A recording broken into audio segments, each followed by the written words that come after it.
Assalamualaikum warahmatullahi wabarakatuh. Selamat datang kembali di channel Sahroni, kisah horor dan ironi. Terima kasih sudah meluangkan waktu untuk menonton konten kami hari ini. Sebelum kita masuk ke cerita yang mendebarkan ini, kami ingin menyampaikan bahwa semua kisah yang kami bagikan adalah karya fiksi belaka. Jika terdapat kesamaan nama tokoh, tempat, atau kejadian dengan kehidupan nyata, kami mohon maaf sebesar-besarnya karena hal tersebut tidaklah disengaja. Bersiaplah untuk memasuki dunia yang penuh dengan ketegangan, misteri, dan ironi yang akan membuat kalian merinding. Pastikan kalian sudah menyiapkan mental dan jangan lupa untuk like, subscribe, dan nyalakan notifikasi agar tidak ketinggalan cerita-cerita seru lainnya dari Sahroni. Tanggal 14 Mei 2019. Hari itu Agus akan menjadi hari terakhir yang bisa dia ceritakan kepada orang lain. Malam yang mengganti segalanya dimulai saat aku dan ketiga temanku, Bayu, Randi, dan Joni, memutuskan untuk berkemah di dekat hutan yang mengelilingi desa Pejaten. Tempat ini bagus banget untuk memicu adrenalin, ujar Bayu sambil membentangkan tenda. Dengar-dengar ada makam kuno di dekat sini. Makam dari masa Mataram dulu. Gitu. Jangan bicarakan hal mistis lah, cicit Randi yang sejak awal perjalanan sudah terlihat gugup. Aku cuma mau camping santai-santai sama kalian. Bukan untuk cari-cari hantu. Lagian siapa yang percaya hantu di zaman sekarang? Tanya Joni dengan nada sarkastik. Semua itu cuma tahyul orang tua. Kita udah punya sains, punya ilmu pengetahuan. Aku hanya tersenyum dan tidak mengatakan apapun. Aku Agus, pemuda berusia 26 tahun yang bekerja sebagai fotografer profesional. Sejujurnya aku menyetujui Joni. Di era modern ini, percaya pada cerita-cerita gaib terasa ketinggalan zaman. Tapi ada sesuatu dalam diriku yang tetap waspada, intuisi yang mengatakan ada yang tidak benar dengan tempat ini. Malam pun tiba. Api unggun menyala terang di tengah tenda-tenda kami.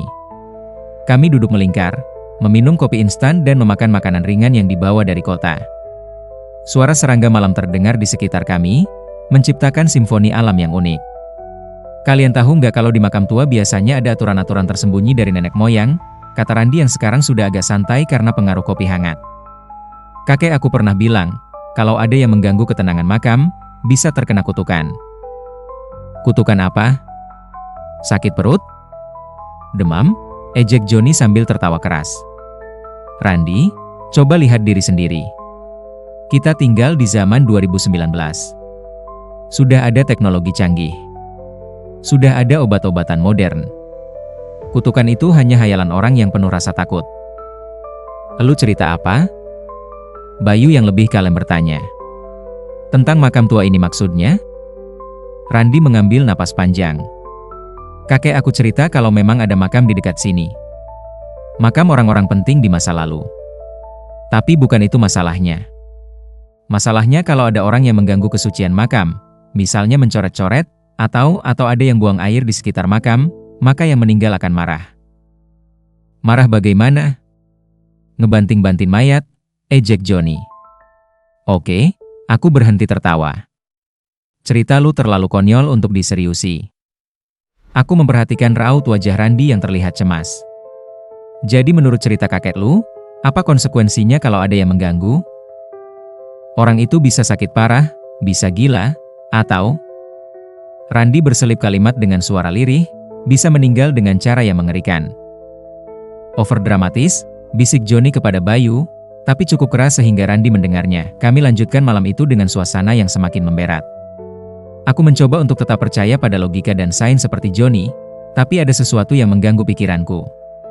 Entah mengapa, sekitar jam 2 pagi, aku merasa perlu ke belakang untuk buang air kecil.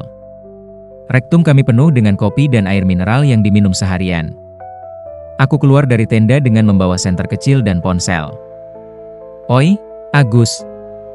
Mau kemana? Panggil Bayu yang masih terjaga. Ke belakang. Penuh ini? Jawabku sambil menunjukkan perut. Jangan jauh-jauh. Belum ada jejak di sini, kata Bayu dengan nada khawatir. Aku mengangguk dan berjalan ke arah yang berlawanan dengan tenda. Cahaya senter membimbing jalan saya menembus kegelapan hutan. Suara jangkrik dan kodok memenuhi malam yang kelam. Aku terus berjalan sampai cukup jauh dari tempat berkemah, kurangnya 500 meter, sebuah pohon besar yang cukup rindang menjadi pilihan aku. Aku turunkan celana pendek dan mulai buang air kecil di bawah pohon tersebut. Seperti yang biasa aku lakukan saat berkemah, tapi sesuatu yang aneh terjadi. Saat air seni aku keluar dan mengenai tanah, aku merasa tanah di bawahku terasa berbeda. Tidak seperti tanah biasa. Rasanya lebih lembut, hampir seperti ada sesuatu di bawah sana. Aku mundur beberapa langkah dan menyorotkan senter ke tanah tempat aku berdiri barusan. Kedutan di jantung aku terasa kuat. Di bawah pohon itu ada batu nisan yang tertutup lumut dan daun-daun kering. Dari kejauhan, batu nisan itu terlihat sangat tua dan tidak terawat. Aku panik seketika. Aku baru saja buang air kecil tepat di atas makam seseorang. Aku mundur perlahan, langkah demi langkah. Ponselku menunjukkan jam 2.47 AM. Aku berjalan kembali ke tenda sambil berusaha menenangkan diri. Itu cuma kebetulan, kataku kepada diriku sendiri. Cuma makam lama yang ditinggalkan. Tidak ada yang akan terjadi.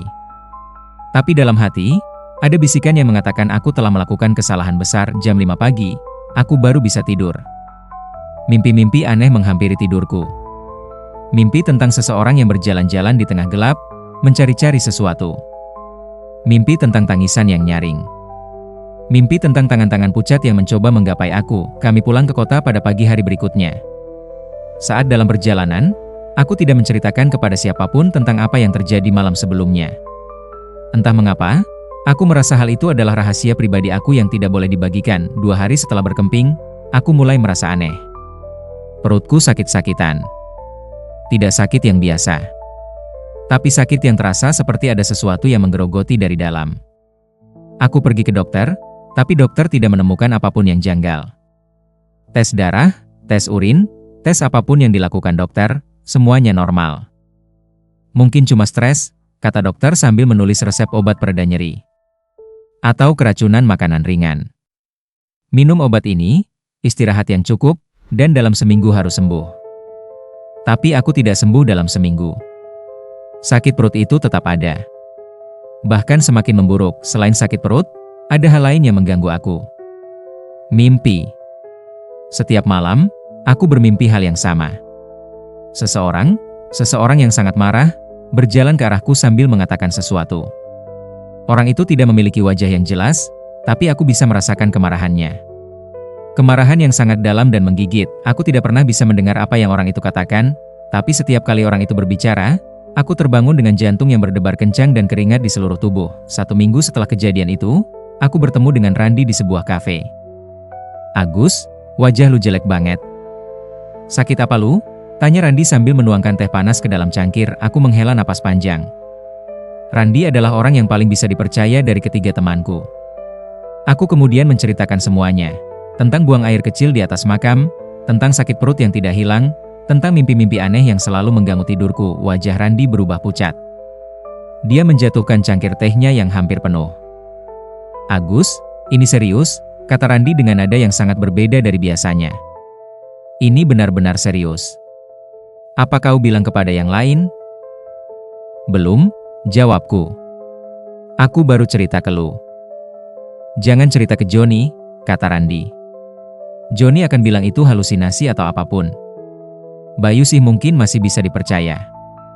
Tapi pertama-tama, kita harus buktikan dulu makam apa yang lu kencingi tadi malam."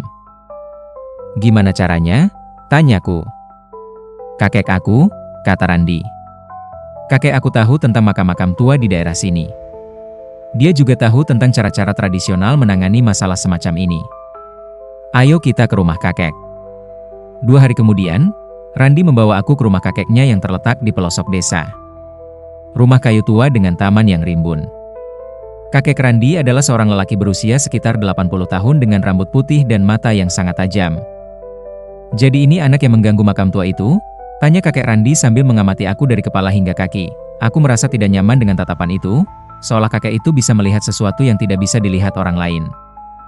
"Kakek, bisakah lu cerita apa yang akan terjadi?" minta Randi. Kakek Randi duduk di kursi rotan yang sudah rapuh. Dia mengeluarkan sebongkah tembakau dan mengunyahnya perlahan-lahan. "Makam itu bukan makam biasa," kata kakek Randi dalam bahasa Jawa kuno yang masih aku pahami. "Makam itu adalah makam seorang perempuan yang meninggal dengan cara yang sangat tragis. Meninggal dengan penuh perih dan kebencian. Arwahnya belum pernah tenang sejak saat itu. Dan sekarang, karena anak ini mengganggu kesucian makamnya, arwahnya akan mulai menuntut balas." Apa maksudnya menuntut balas? Tanyaku dengan suara yang sedikit bergetar.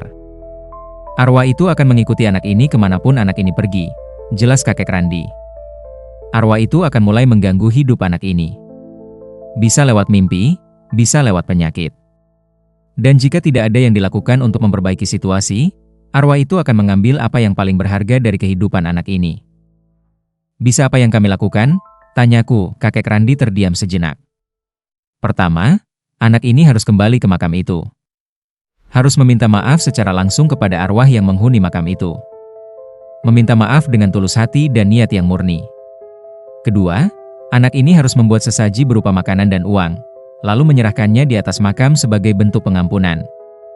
Ketiga, anak ini harus membaca doa-doa tertentu di atas makam itu sampai keadaan membaik. Kapan kami harus melakukannya? Tanyaku. Segera, jawab kakek Randi dengan nada yang sangat keras. Semakin cepat semakin baik. Karena setiap hari yang berlalu, kemarahan arwah itu akan semakin membesar. Dan ketika kemarahan arwah itu mencapai puncaknya, tidak ada yang bisa menghentikan apa yang akan terjadi. Malam harinya, aku, Randi, Bayu, dan Joni berkumpul lagi. Kami berkumpul di rumah Joni yang paling besar di antara rumah kami. Aku menceritakan semua yang telah aku alami, dari mimpi-mimpi aneh hingga kunjungan ke kakek Randi. Reaksi Joni sangat membuat aku marah. "Agus, lu sudah gila ya?" ejek Joni sambil memerhatikan aku dengan mata yang penuh curiga. Makam tua? Arwah? Kakek Randi yang percaya tahyul? Ini semua tidak masuk akal sama sekali. Lu cuma butuh minum obat dan istirahat yang cukup. Bukan ritual-ritualan kuno. Joni, percaya atau tidak itu terserah lu, kataku dengan nada yang tegas.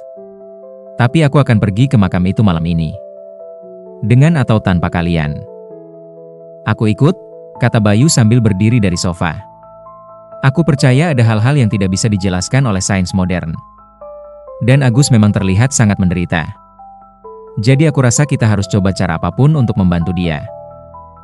Aku juga ikut, kata Randi. Ini adalah tanggung jawab aku sebagai teman. Hanya Joni yang tetap diam di tempat.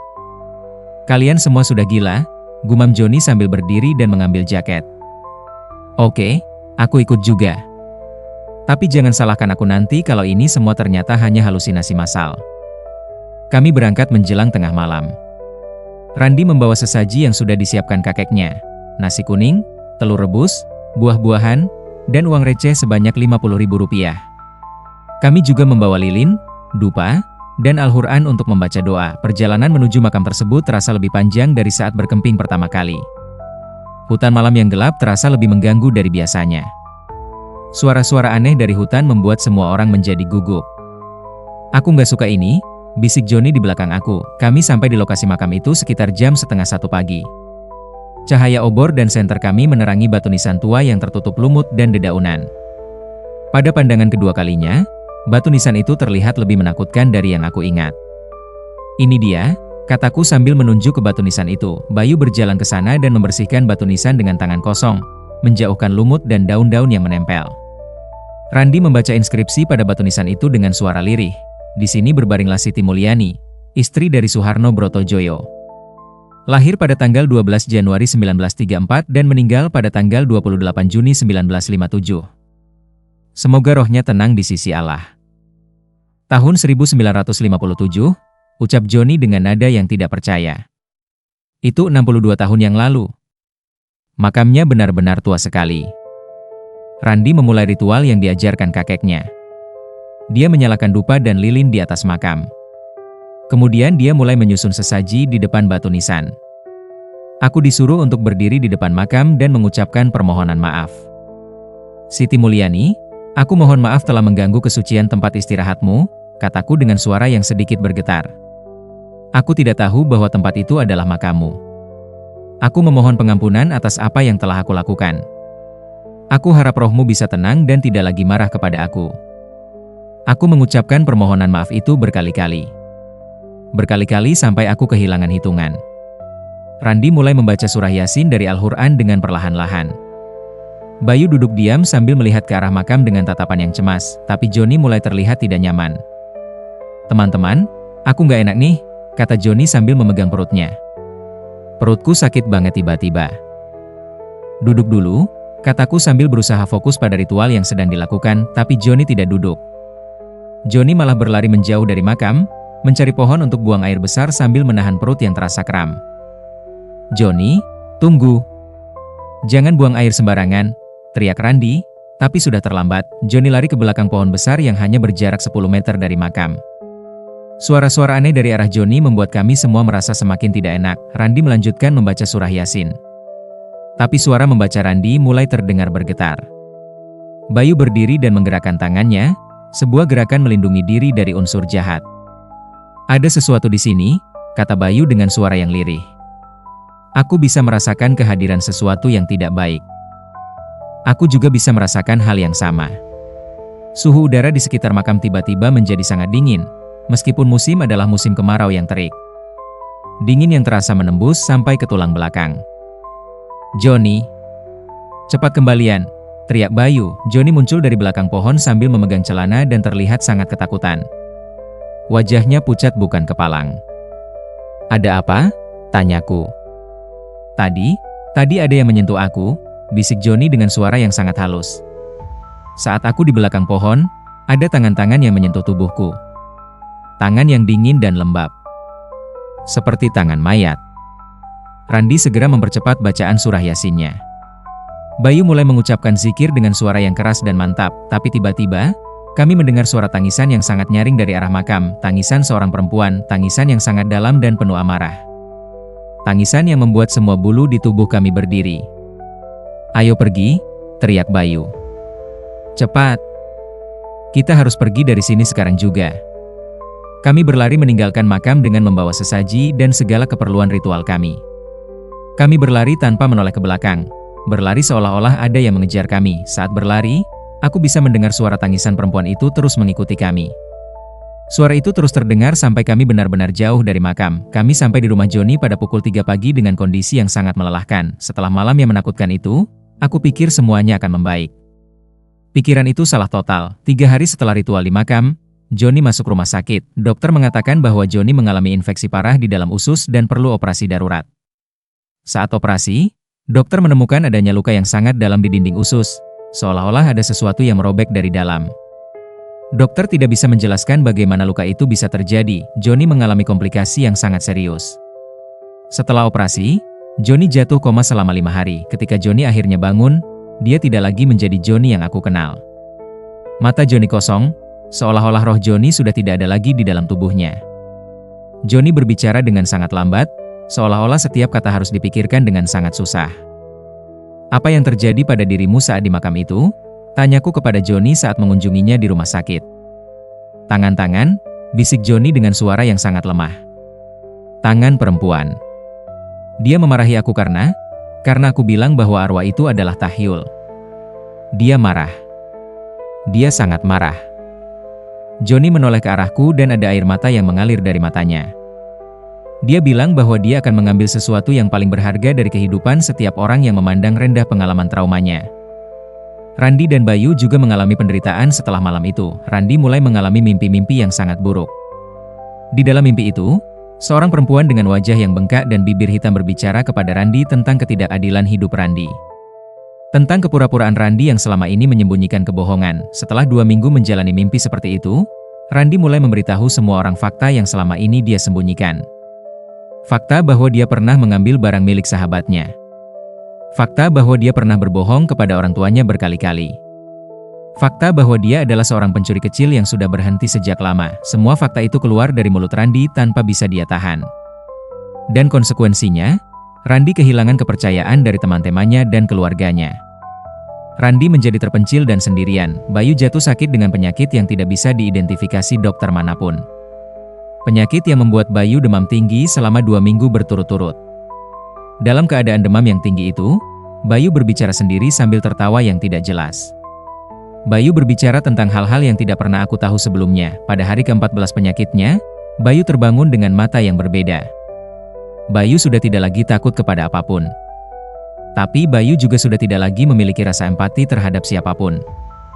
Bayu menjadi seorang yang asing bagi semua orang, termasuk kepada dirinya sendiri, dan untuk diriku sendiri, sakit perutku tidak pergi. bahkan semakin memburuk. Dokter sudah mencoba semua obat yang tersedia, tapi tidak ada satupun yang berhasil.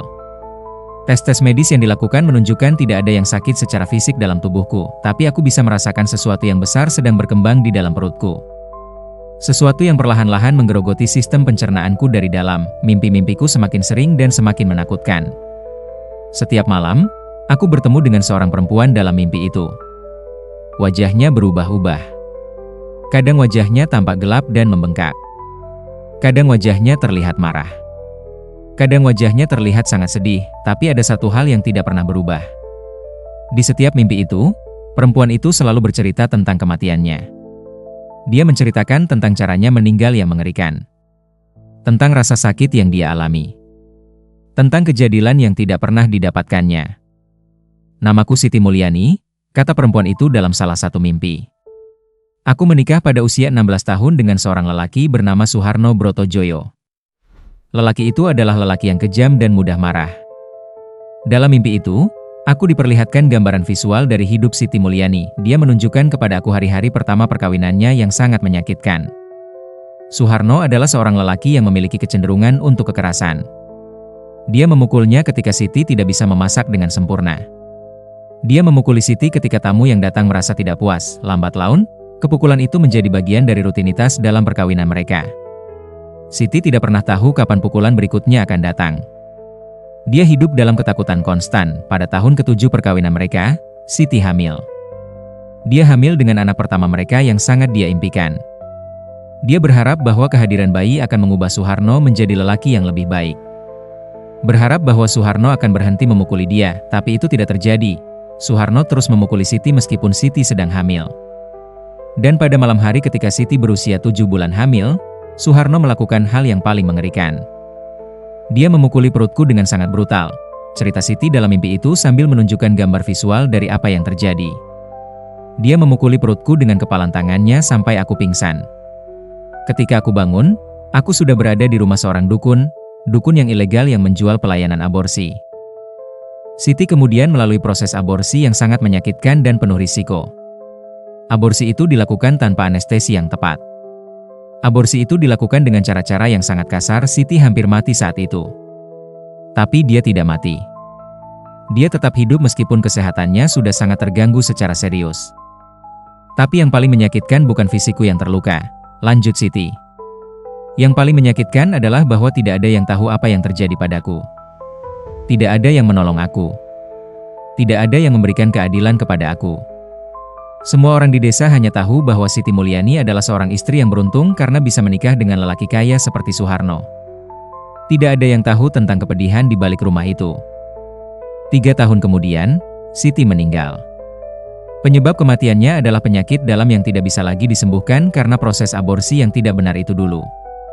Tapi dokter resmi mengatakan bahwa Siti meninggal karena penyakit umum. Suharno tidak pernah diadili. Suharno tidak pernah diperhitungkan. Suharno terus hidup dengan baik, bahkan menikah lagi dengan perempuan lain 2 tahun setelah Siti meninggal. Sebuah ketidakadilan besar, bisik Siti dalam mimpi. Sebuah ketidakadilan yang tidak pernah teratasi. Arwahku tidak bisa tenang. Arwahku sangat marah. Dan ketika kau mengganggu kesucian makamku, seolah-olah kau mengatakan bahwa rasa sakitku tidak penting. Seolah-olah penderitaanku adalah hal yang tidak layak dihormati. Aku mohon maaf, bisik aku dalam mimpi itu. Maaf tidak cukup, jawab Siti. Hanya ada satu cara untuk menyelesaikan ini. 3 bulan setelah ritual pertama, kondisi tubuhku semakin memburuk. Dokter-dokter yang aku kunjungi tidak bisa menjelaskan apa yang terjadi dengan tubuhku. Semua tes medis menunjukkan hasil normal, tapi aku terus kehilangan berat badan dan tubuhku semakin lemah. Aku juga semakin sering mengalami halusinasi. Aku mulai melihat bayangan perempuan, Siti Mulyani, di tempat-tempat yang tidak diharapkan. Di kamar tidurku. Di depan pintu rumah. Di jalan ketika aku berjalan, saat halusinasi itu terjadi, aku bisa merasakan rasa sakit yang menggigit di dalam perutku. Rasa sakit yang terasa seperti ada sesuatu yang mengunyah organ-organku dari dalam. Randi mulai khawatir kepada aku. Randi mulai mencari cara lain untuk mengatasi masalah ini. Randi pergi ke dukun-dukun tradisional, ke ustadz-ustadz yang katanya bisa menangani hal-hal semacam itu, Bahkan ke paranormal investigator yang terkenal di negara ini, semua mereka memberikan saran yang sama. Aku perlu melakukan ritual pengusiran roh yang lebih berat. Ritual yang membutuhkan partisipasi dari keluarga Suharno Brotojoyo untuk meminta maaf secara resmi kepada keluarga Siti, dan meminta doa dari imam untuk kebaikan arwah Siti. Ini akan membantu, kata Randi sambil memegang tanganku erat-erat. Ini akan membuat Siti bisa tenang dan lepas dari penderitaannya. Kami mencari keluarga Suharno. Keluarga itu masih ada, meskipun sudah melayang generasi yang berbeda. Cucu-cucu dari Suharno masih tinggal di desa yang sama. Kami pergi mengunjungi mereka dengan membawa kakek Randi sebagai perantara. Reaksi keluarga Suharno terhadap cerita kami sangat mengecewakan. Itu semua adalah cerita lama yang tidak perlu digali lagi, kata perwakilan dari keluarga Suharno. Kakek kami sudah meninggal puluhan tahun yang lalu. Kenapa kami harus diminta untuk meminta maaf atas hal-hal yang terjadi di masa lalu?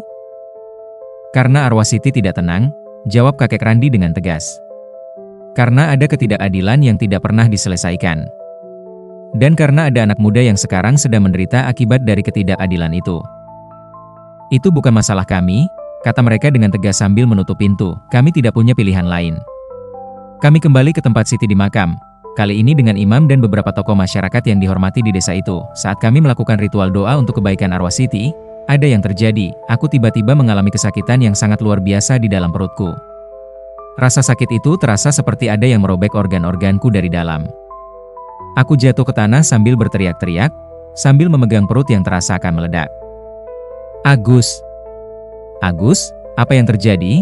Teriak Randi sambil berlutut di sampingku. Dia masih marah, kata imam sambil membaca doa-doa dengan lebih keras lagi. Rasa sakit ini adalah ekspresi dari amarahnya. Kita harus terus membaca doa untuk menenangkan arwahnya. Tapi doa-doa itu tidak membantu. Rasa sakitku semakin membesar. Seolah-olah sesuatu di dalam perutku sedang bergerak dan mencoba untuk keluar. Tidak bisa dilanjutkan, bisik aku kepada Randi. Bawakan aku ke rumah sakit. Sekarang juga. Kami tiba di rumah sakit pada pukul 10 malam. Dokter darurat segera melakukan pemeriksaan terhadap aku. Tes CT scan menunjukkan adanya perforasi di dalam usus aku, lubang kecil yang memungkinkan isi dari usus keluar ke dalam perut dan menyebabkan infeksi serius yang disebut peritonitis. Dokter mengatakan bahwa aku perlu menjalani operasi segera jika ingin selamat. Selama operasi itu berlangsung, aku masuk ke dalam keadaan semi sadar. Aku bisa mendengar suara-suara di sekitarku, suara dokter yang memberikan instruksi, suara monitor jantung yang bip-bip, dan suara lain yang tidak bisa aku identifikasi. Tapi ada satu suara yang paling jelas aku dengarkan. Suara Siti Mulyani. Dalam semi kesadaran itu, aku bisa melihat Siti berdiri di samping meja operasi. Dia memperhatikan dokter-dokter yang sedang membedah perutku. Dia memperhatikan dengan ekspresi yang sulit aku interpretasikan. Apakah itu kepuasan? Apakah itu kemarahan? Apakah itu kesedihan? Apa yang kau inginkan dari aku? Tanya aku dalam pikiran aku. Aku hanya ingin bahwa penderitaanku diakui, jawab Siti. Aku ingin dunia mengetahui apa yang terjadi padaku. Aku ingin keadilan, meskipun keadilan itu datang setelah roh aku meninggalkan tubuhku. Aku akan menceritakannya, kataku. Aku akan menceritakan ceritamu kepada dunia. Itu sudah cukup, kata Siti dengan nada yang lebih lembut. Itu sudah cukup. Operasi itu berlangsung selama 5 jam.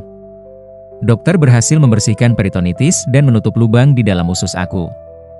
Tapi dokter juga harus menghilangkan sebagian kecil dari usus aku yang sudah terlalu rusak. Aku terbangun dari operasi itu dengan tubuh yang lemah dan penuh luka. Tapi ada perbedaan yang signifikan, rasa sakit di dalam perutku tidak lagi terasa seperti sebelumnya. Rasa sakit itu masih ada, tapi sudah bukan rasa sakit yang menggigit dan mengguncang. Rasa sakit itu sudah menjadi hanya rasa sakit fisik yang normal setelah operasi. Aku tinggal di rumah sakit selama 2 minggu untuk pemulihan. Selama itu, aku tidak mengalami mimpi aneh lagi. Tidurku tidak lagi diganggu oleh Siti Mulyani. Saat aku pulang dari rumah sakit, keadaan sudah sangat berbeda. 3 tahun telah berlalu sejak semua kejadian mengerikan itu terjadi. Kami, Agus, Randi, Bayu, dan Joni, sudah berubah total menjadi orang-orang yang berbeda. Joni masih mengalami gangguan neurologi dari operasinya. Dia masih hidup, tapi sebagian besar dari dirinya yang dulu tidak lagi ada.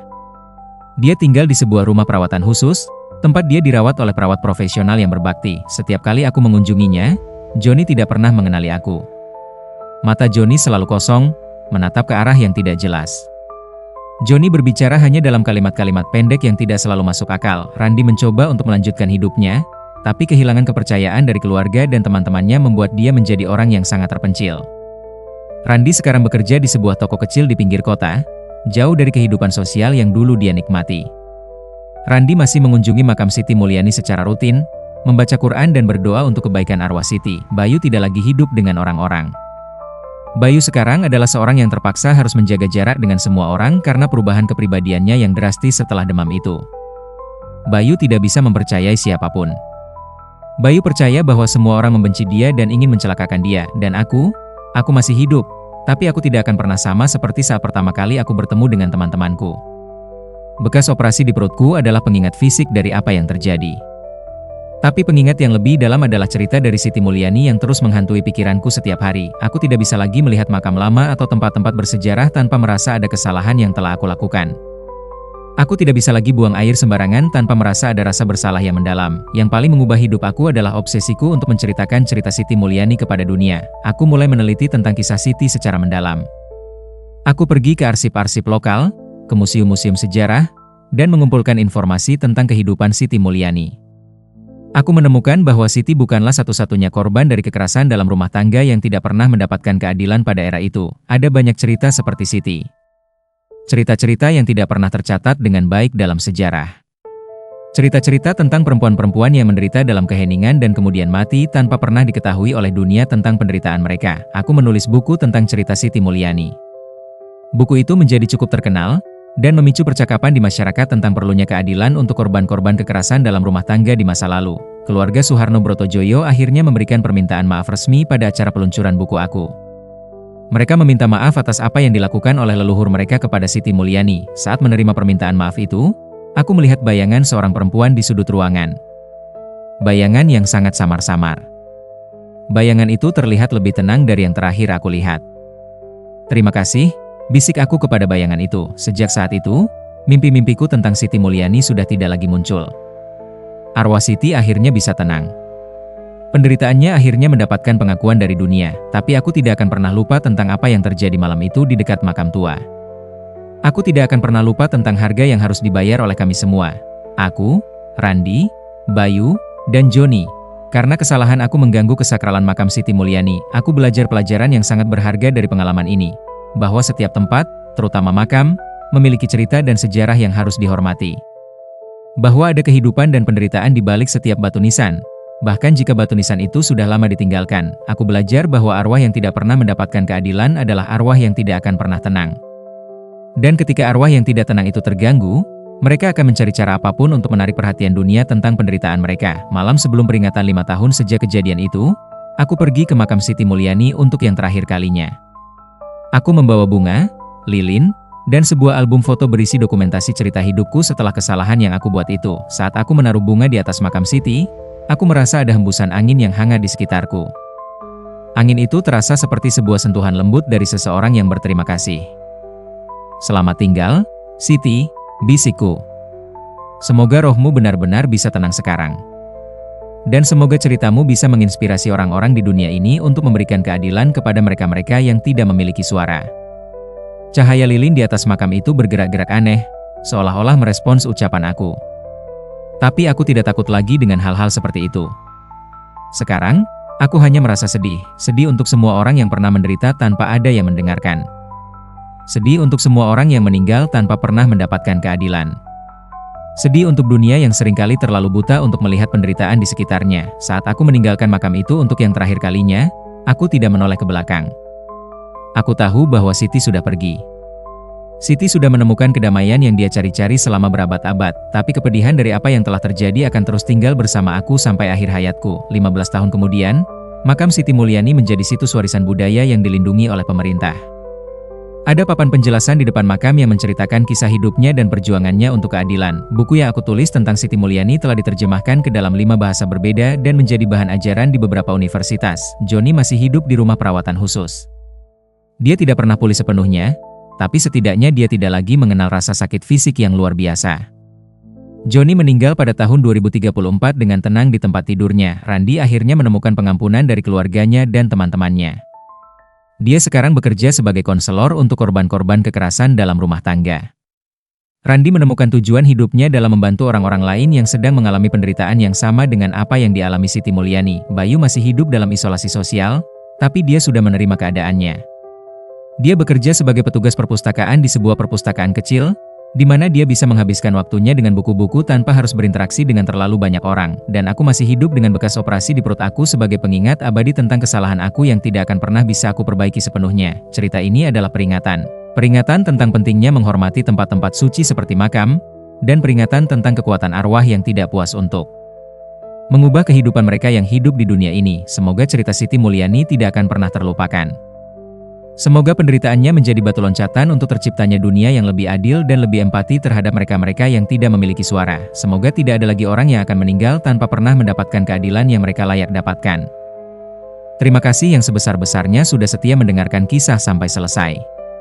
Kehadiran kalian adalah motivasi terbesar bagi kami untuk terus menghadirkan cerita-cerita horor yang tidak hanya menegangkan, tapi juga penuh dengan ironi kehidupan yang menggugah pikiran. Jangan lupa untuk subscribe dan aktifkan notifikasi agar kalian tidak melewatkan kisah-kisah berikutnya yang pastinya akan membawa kalian masuk lebih dalam ke dunia misteri dan keanehan yang menggelitik rasa penasaran. Sampai jumpa kembali di cerita selanjutnya. Semoga malam kalian penuh kedamaian, dan keberanian kalian tak pernah surut menghadapi kegelapan. Wassalamualaikum warahmatullahi wabarakatuh.